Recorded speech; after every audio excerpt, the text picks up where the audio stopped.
A good evening to you all, and thank you for joining us here on Rwanda Television News tonight. We do hope you had yourselves a productive Tuesday. Now here's a sneak peek of our edition.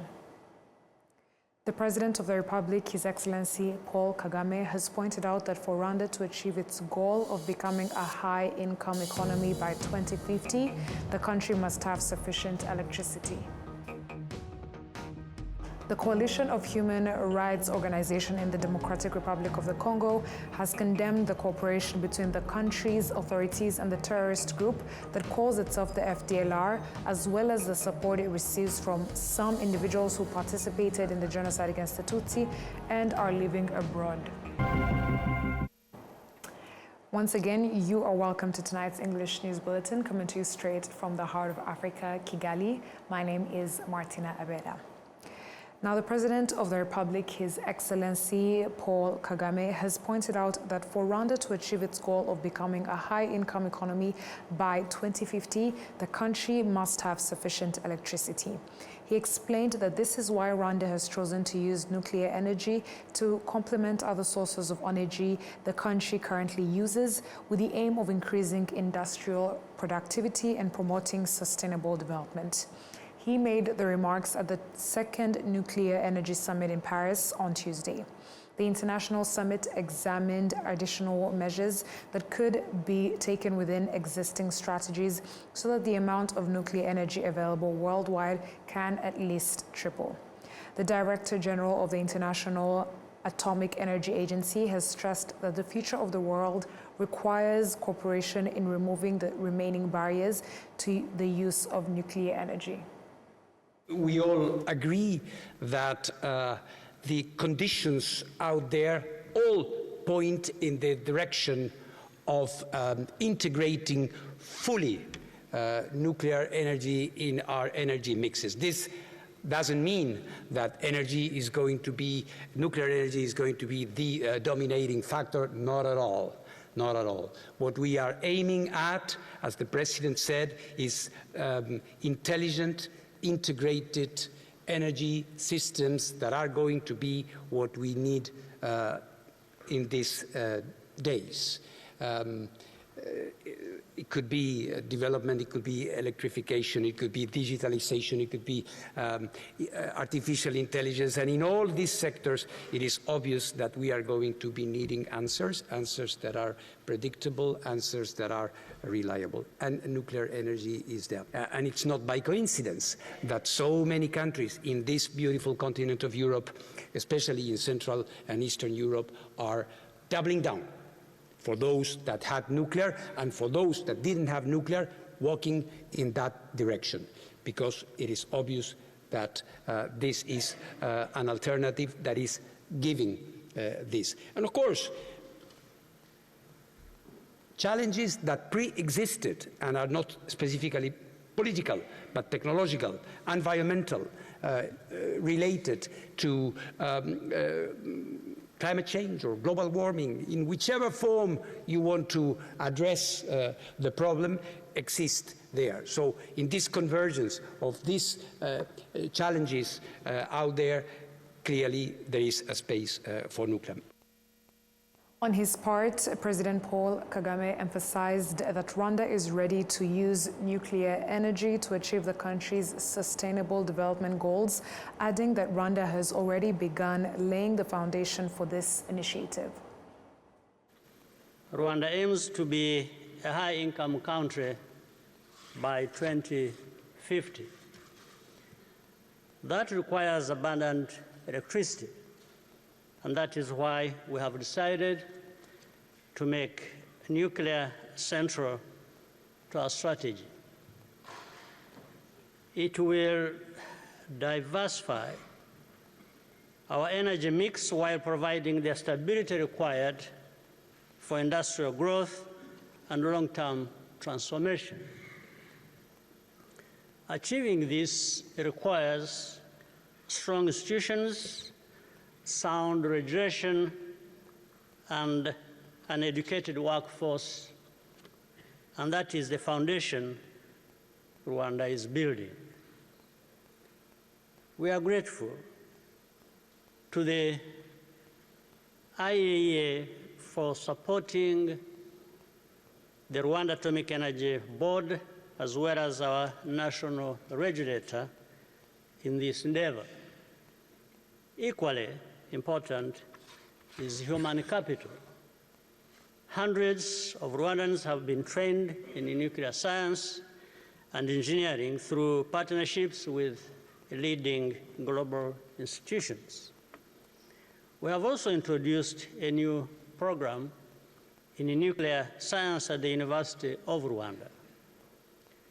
Recently, the IAEA conducted an integrated nuclear infrastructure review in Rwanda and confirmed progress across the key pillars for a nuclear energy program.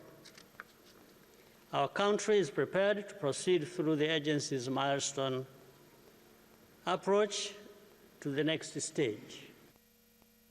The President also observed that the regulatory frameworks governing the use of nuclear energy provide equal opportunities for every country in the world, including those on the African continent. Nuclear technology is evolving in ways that benefit countries with smaller grids, allowing Africa to be among the early adopters. Small modular reactors, in particular, are especially suited to Africa's requirements. I'm confident that Africa will emerge as one of the most important global markets for SMRs in the years ahead. This summit underscores the power of partnership. Our cooperation must advance on three priorities. First is financing. This has already been mentioned. Nuclear energy projects require tailored financing packages, which are still unfamiliar to development banks. Last year, the World Bank decided to end the ban on financing nuclear power projects. At COP28, governments called on international financing institutions to include nuclear energy in their portfolios. Now is the time to work together to make this shift a reality in Africa. The second aspect is technology cooperation. Countries entering the nuclear energy sector should be integrated into the existing global supply chains. Access to engineering capability, skills, and industrial participation is what will allow local capacity to grow. Third, the international regulatory systems must remain clear and predictable. Nuclear energy is not too complex or risky for developing countries. The standards developed by the IAEA provide a universal framework that can be applied by countries at every income level. While in Paris, President Paul Kagame also held discussions with his French counterpart, His Excellency Emmanuel Macron. Their talks focused on the security challenges affecting the region and possible solutions to address them at their root causes. They also discussed the relations between the two countries and ways to further strengthen cooperation so that it can yield greater results. Moving ahead, the coalition of human rights organizations in the Democratic Republic of the Congo has condemned the cooperation between the country's authorities and the terrorist group that calls itself the FDLR, as well as the support it receives from some individuals who participated in the genocide against the Tutsi and are living abroad. The coalition has pointed out that such actors are backing the group's activities aimed at destabilizing security in the Great Lakes region. The report, released on Friday last week by a coalition of 5 non-governmental organizations defending human rights in the DRC, provides detailed accounts of cooperation between the government and the FDLR. The president of the coalition representing Congolese living abroad has explained that for more than 30 years of the group that has not only posed a serious threat to Rwanda but also to Congolese residents, particularly those living in the eastern part of the Democratic Republic of the Congo. He has added that the fact that this group continues to cooperate closely with senior authorities of the country, despite being under sanctions by international organizations, should be a matter of concern for everyone. Page 10 of the report indicates that in 2024 and 2026, Jean-Luc Habyarimana, the son of former Rwandan President Juvenal Habyarimana, made several trips to Kinshasa, during which he met on various occasions with the senior leaders of the country. In subsequent sections, the report states that the Democratic Republic of the Congo has continued to host individuals seeking to destabilize Rwanda who are driven by genocidal ideologies, including some of those responsible for the devastation that Rwanda experienced, among them the notorious Innocent Sagahutu. While receiving representatives of international organizations and their countries in Rwanda, the President of the Republic, His Excellency Paul Kagame, reminded that the problem in the DRC is not new, adding that it is largely intensified by actors who have the capacity to resolve it, but choose not to do so because of their own interests. Congolese government has provided political cover and financial support to FDLR and integrated this group into its military structures, from where it now operates with total impunity. They attacked Rwanda on multiple occasions.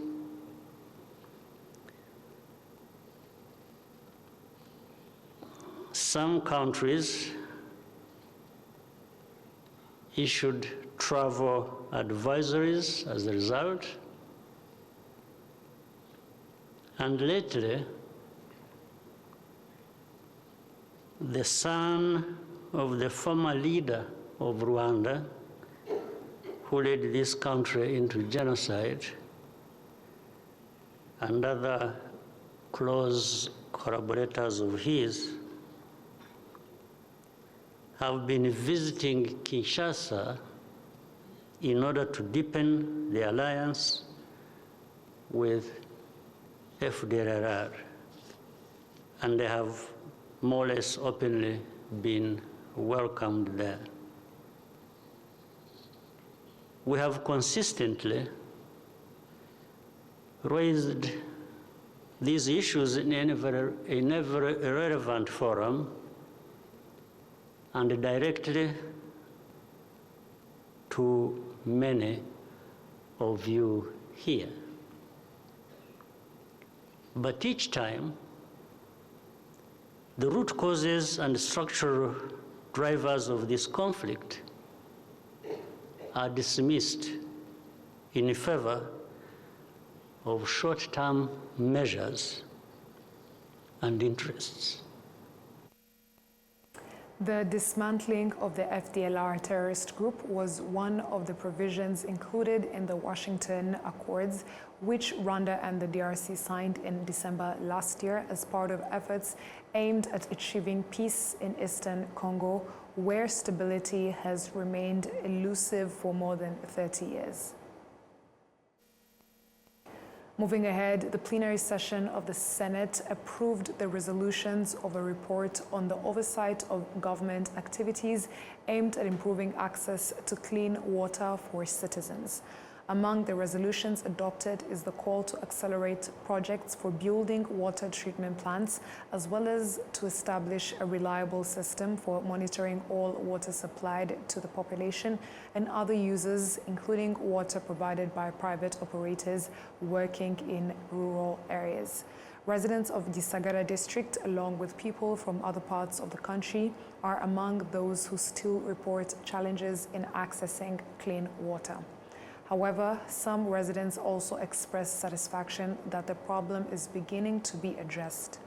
The report from the Senate Committee on Oversight of Government Efforts to bring clean water closer to citizens shows that the percentage of households with access to clean water increased from 87% in 2017 to 90% in 2024.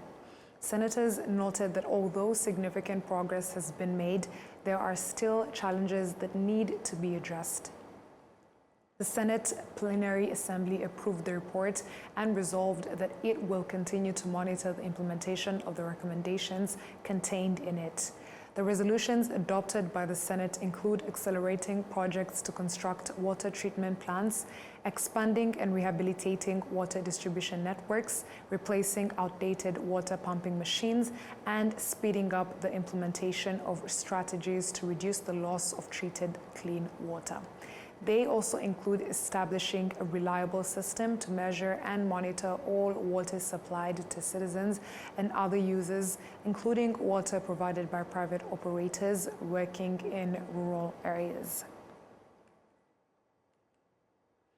In Jamaica, residents affected by Hurricane Melissa have expressed gratitude to the Rwanda Defense Force, whose soldiers have spent weeks helping them repair homes that had become uninhabitable after being severely damaged. In a period approaching 2 months, the Rwanda Defense Force, working together with Jamaican forces, have repaired more than 60 houses in several of the areas that were most heavily affected. In October last year, the hurricane struck Jamaica, causing extensive destruction in 6 of the country's 14 parishes, which would be equivalent to districts here in Rwanda. The devastation was severe. More than 90,000 households were displaced by the hurricane. The roofs of many homes were torn away, walls collapsed, and according to government figures, 45 people lost their lives. The government of Rwanda decided to assist Jamaica. The two countries have maintained friendly relations for many years.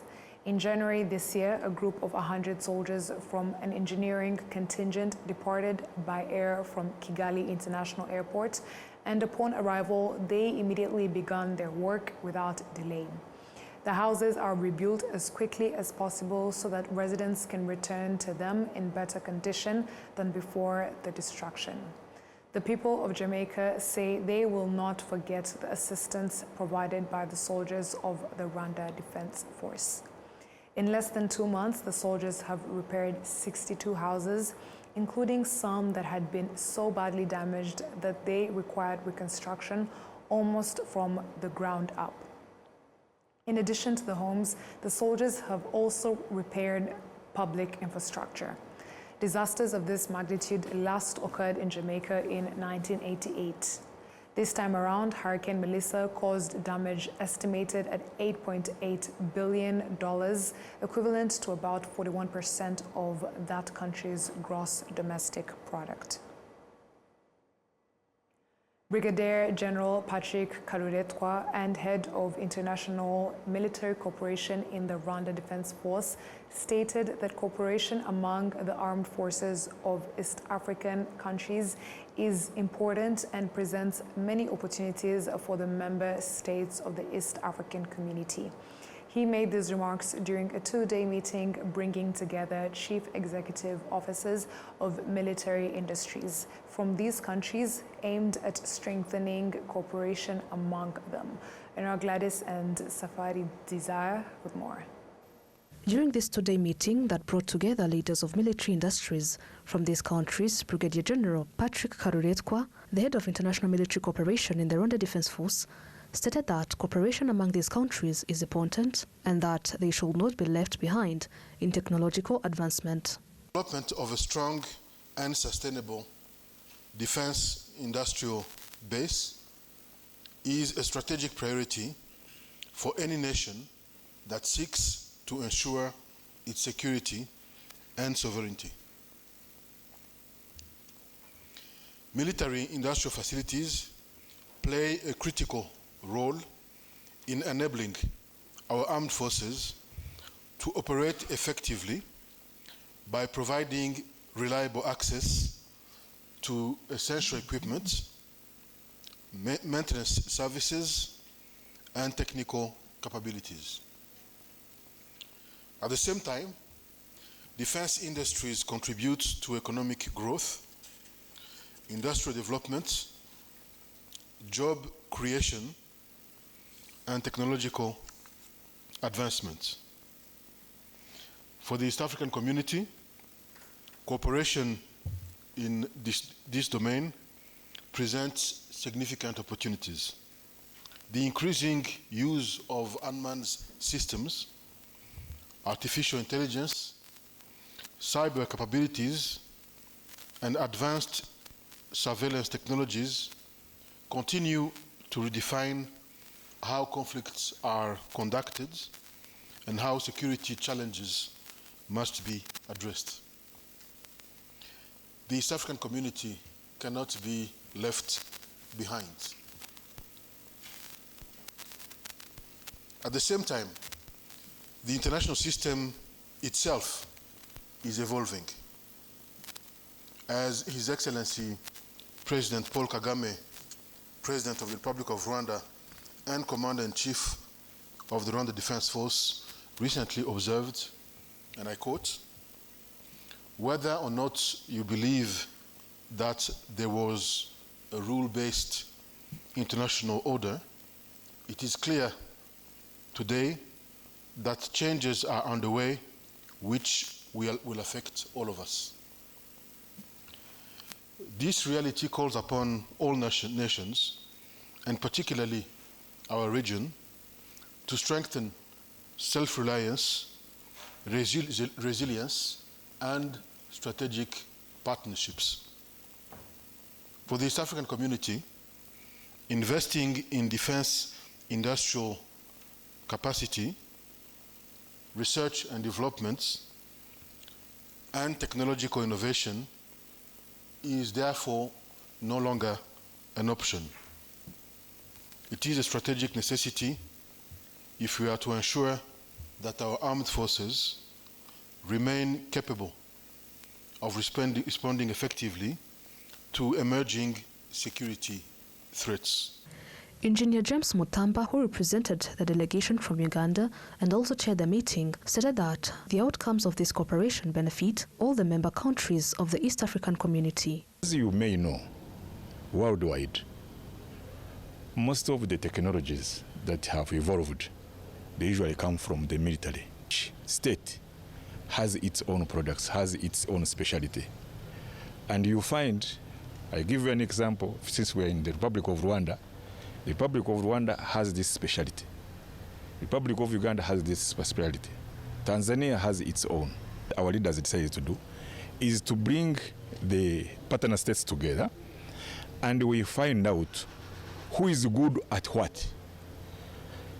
Republic of Uganda is good at this. Republic of Rwanda is good at this. Republic of Tanzania is good at this. So when you find that this and this, they are good in particular technologies, we share that facility.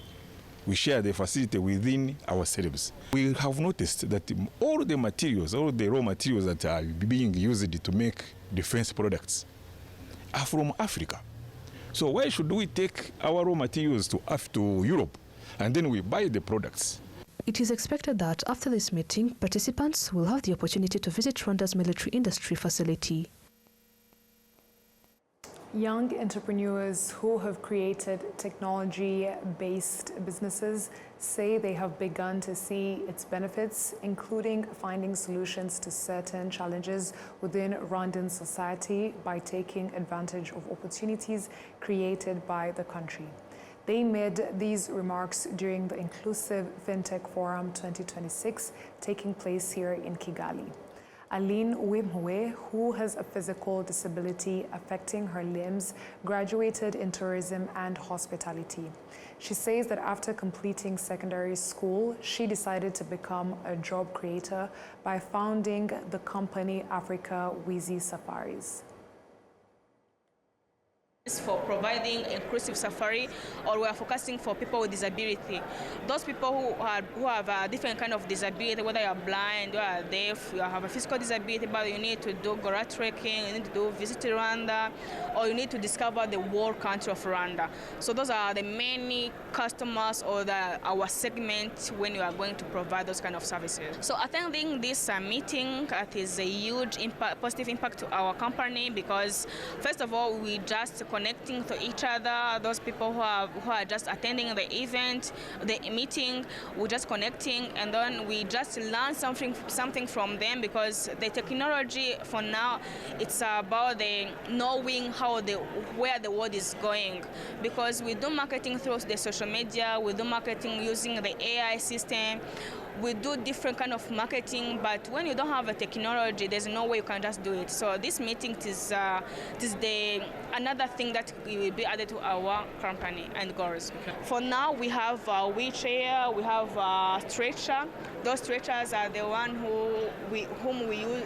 Those one we use to carry those people who are disabled when they need to do gorilla trekking. And also we try to customize the safari cars for those people using wheelchair. Whenever they need to access the cars, they can just access it. And also we worked with hotels, accessible restaurants. We are trying to innovate, to try if you can just collaborate with the government, how you can just renovate the Nyungwe National Park on the canopy walk. Because that canopy walk is like a bridge. Those people who are using wheelchairs, maybe they can just use it. Whenever you just add some lobes inside there, they can just put it in their wheelchairs or those tires so that they can just using it and trek it as like other people they can do. So another part apart from the gorilla trekking and the safaris from Rwanda, we do have Sing Hands in Rwanda. Sing Hands in Rwanda is an association for blind people where we do massage. The massage is done by those people who are blind. So we welcome those visitors who are coming in Rwanda. We do them some massages for them, and also we do training for people who are blind, how they can access the technology. We train them about the ICT, how they can build a website, and also how they can just recreate or empower others who are disabled, because disability is not inability. Frederick Muhire founded a company that helps monitor employees using technology. He notes that failure to use technology is one of the reasons some employees do not achieve strong productivity. Sometimes people spend a lot of time on payroll. You see, we have to do attendance in a manual way, like in the books, where people have to record their attendance on daily basis. Today in the morning, I have to come and I put my name in the book. I have to put my time in. I have also to sign, and at the end of the day, again, I have to record the time out. Then the HR has to take some time at the end of the month to prepare my payroll. And after that, he has to count in Excel or any way, just to see how much I'm going to take home. So with technology, those repeating tasks can be automated, like where I put the net salary of an employee and the system auto-calculates the remaining things. And also, I mean, the taxes, the pension contributions, and all RRI and RCCB contributions. So with those automations, this employee, this HR is just going to save time, and as you know, time is money. So as you save time, you save money as well. It means a lot to us because it's just a way to market. It's just a way for networking. We are meeting different people from different countries. So we are sharing knowledge, we are sharing technologies, we are sharing the market experience. So it means a lot to us. It's a way just for awareness. It's a way for networking. These young entrepreneurs appreciate the fact that a conference on financial technology is being held in Rwanda, representing another opportunity to showcase their work and learn from others. They also say that they are increasingly directing their activities toward the use of artificial intelligence. Rwanda's Minister of Education, Joseph Nsengimana, has acknowledged that the future of employment in the country is based on technology, which is why Rwanda continues expanding internet connectivity in all schools. The international conference will last for 3 days and has attracted around 3,000 participants from across Africa and beyond. Moving ahead, over the weekend, students participating in intellectual property clubs in schools across Rwanda took part in a competition that selected those who will represent the country in a continental contest involving other African nations. The students say the knowledge they have gained through these clubs have strengthened their ability to continue developing innovative ideas. Schools that participated in the competition included École d'Art de Nyundo, Rwanda Coding Academy, Kigali Arts and Music School, and Groupe Scolaire. Each school presented a project demonstrating how to integrate the projection and use of intellectual property. The winning project was Agripio, an agriculture initiative that uses agricultural intelligence developed by students from École des Sciences de Byimana, and Kwizera Elisa is one of the students involved in the project. This project combines both software and hardware. We have for hardware part, we have a device which we move around into the farm and it takes pictures and take samples of the soil, how the soil is. Those data will be sent to the software part, which is our app, and our app will help us to integrate intellectual property in those data which is sent from the device. And there is AI, IP learning center where the farmer will be able to get more knowledge about the intellectual property and be able to make his project sustainable. These schools had about 100 students who had spent time learning together about intellectual property through their clubs. The students say it is knowledge they had greatly needed. All I can say we learned from intellectual property is protecting our ideas. Mainly as Rwanda Coding Academy, all we do is software development, embedded systems and cybersecurity. On the side of software development, I can say we develop systems for the Rwandan people to use, for the government to use. An example, simple example is like eGate. eGate, whereby the RDB registration of all the visitors was used currently right now in this competition. That is a system whereby we learned that it's possible someone can come and take that idea of yours. So in intellectual property, we learned how to protect our own ideas, our own innovations, for no one to be able to come and still take away your ideas. So this was an amazing challenge, as we have got different experience from the other schools. Also, we learned from others. And also we plan to use this opportunity we have to develop ourselves and the country in general. The head of the Intellectual Property Department at the Rwanda Development Board, Blaise Ruhima-Mbaraga, explained that the initiative, which was organized for the first time, will particularly help students aged between 13 and 18 to contribute to the country's development. First of all is to do an awareness in Rwanda. Through different schools we selected in Rwanda, starting with school in province, because our priority is to involve school in province and also some school in Kigali.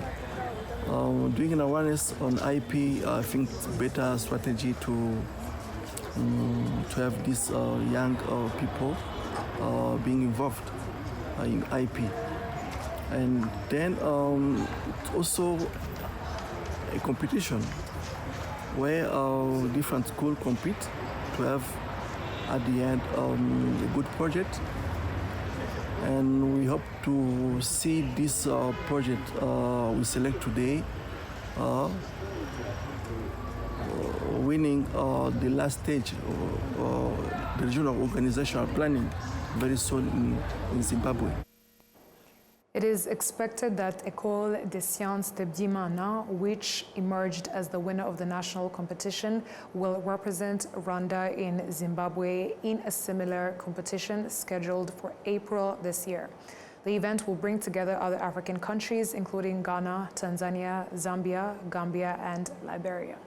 And on that note, we've come to the end of tonight's bulletin. On behalf of the news production team and the technical team, thank you for sticking with us on RTV News. My name is Martina Abera, and we would like to wish you to have a good night and to stay safe.